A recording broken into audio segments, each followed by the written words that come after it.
Shalom Bapak Ibu Saudara yang terkasih di dalam Tuhan.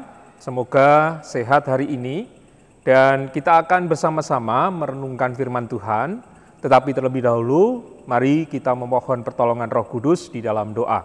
Kita akan berdoa. Bapa Surgawi, kami bersyukur karena Tuhan mempertemukan kami dengan saudara-saudara kami dalam rangka kami akan menghayati firman Tuhan.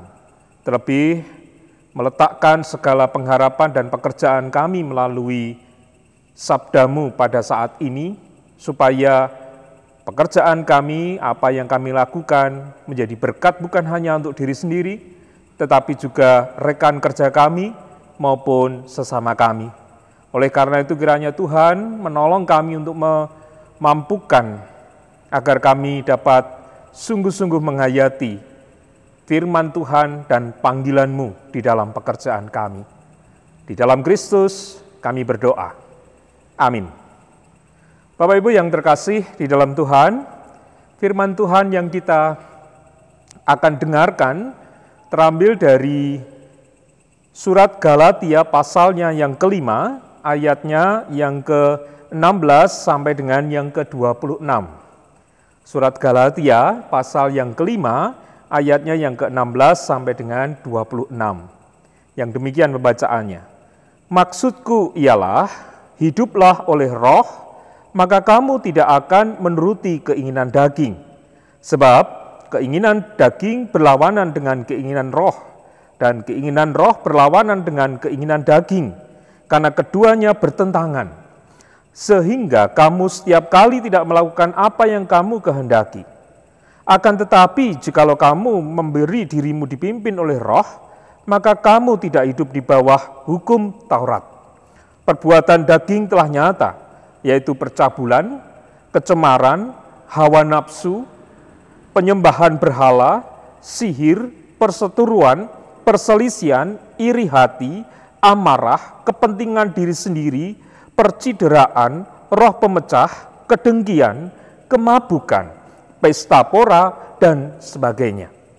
Terhadap semuanya itu kuperingatkan kamu, supaya yang telah kubuat dahulu bahwa barang siapa melakukan hal-hal yang demikian, ia tidak akan mendapat bagian dalam kerajaan Allah. Tetapi buah roh ialah kasih, sukacita, damai sejahtera, kesabaran, kemurahan, kebaikan, kesetiaan, kelemah lembutan, penguasaan diri. Tidak ada hukum yang menentang hal-hal itu. Barang siapa menjadi milik Kristus Yesus, ia telah menyalibkan daging dengan segala hawa nafsu dan keinginannya. Jikalau kita hidup oleh roh, baiklah hidup kita juga dipimpin oleh roh. Dan janganlah kita gila hormat. Janganlah kita saling menantang dan saling mendengki. Saudara yang terkasih di dalam Tuhan, kita boleh bersyukur karena firman ini mengingatkan kepada kita, menyegarkan kepada kita bagaimana kita harus hidup di dalam kehendak Tuhan. Harus menghidupi karya Tuhan melalui apa yang kita lakukan.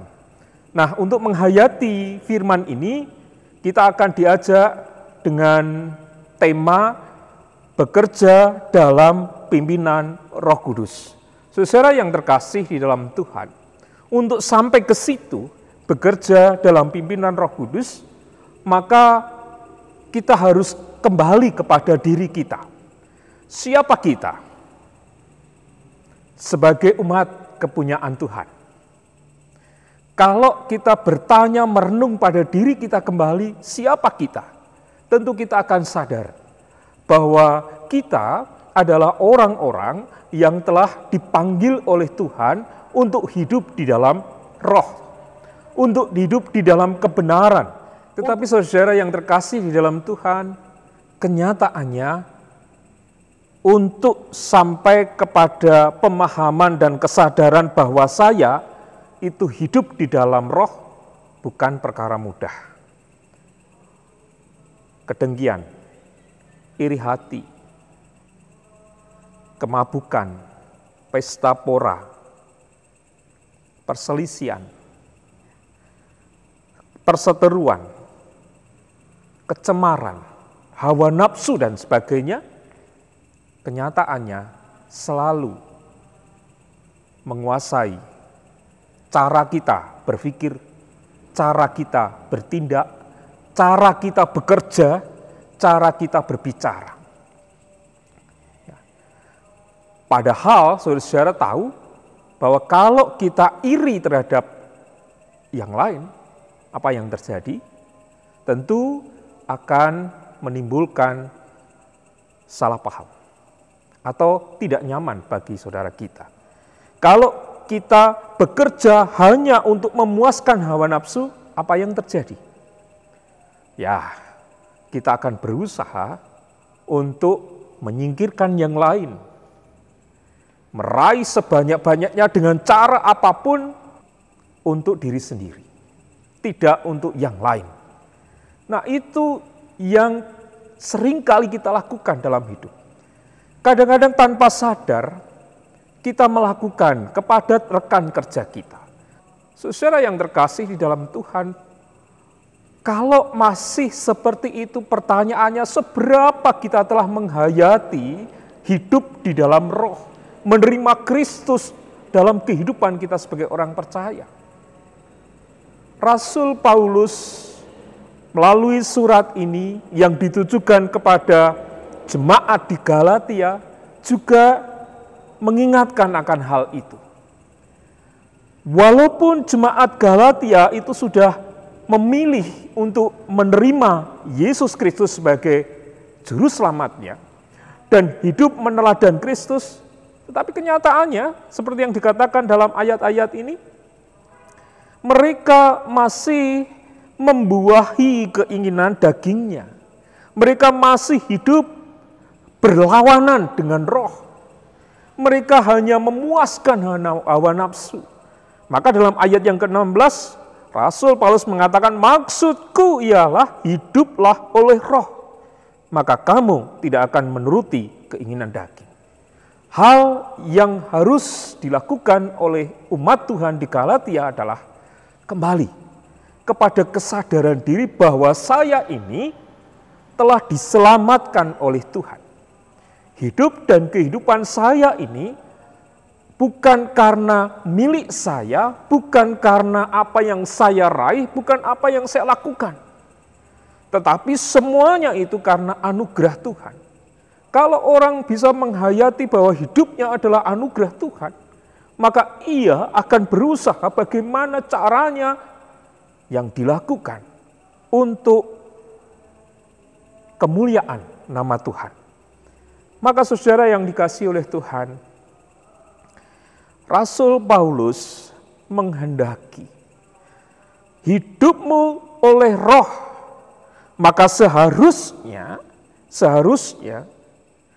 kelemah lembutan, kasih, sukacita, damai sejahtera, kemurahan, kebaikan, kesetiaan, kelemah lembutan, dan seterusnya, itu harus selalu ada di dalam diri kita. Ketika kita bekerja terutama, bagi Bapak Ibu Saudara yang ada di Yakum, yang bekerja di Yakum,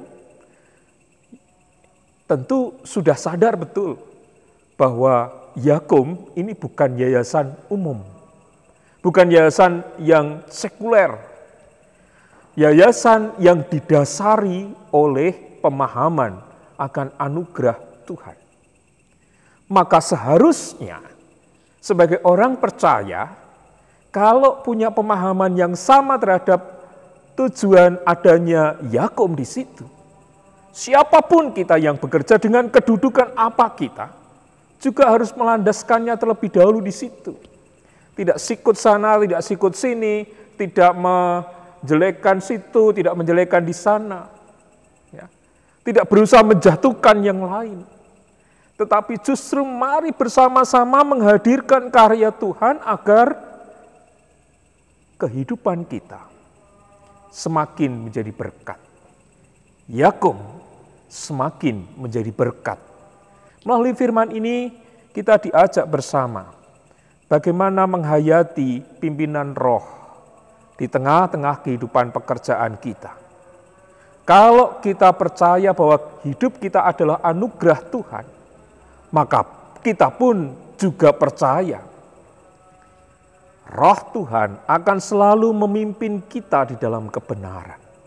Siapapun, sekali lagi, siapapun kita yang dengan kesadaran bahwa hidup saya adalah anugerah Tuhan, maka semua yang kita lakukan harus berpadanan dengan karya Roh Tuhan.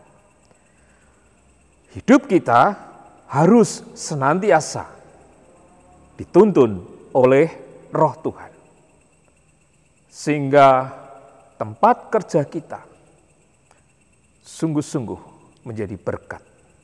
Tempat kerja kita dan apa yang kita lakukan sungguh-sungguh menjadi sarana karya Tuhan hadir di dalam kehidupan kita bersama.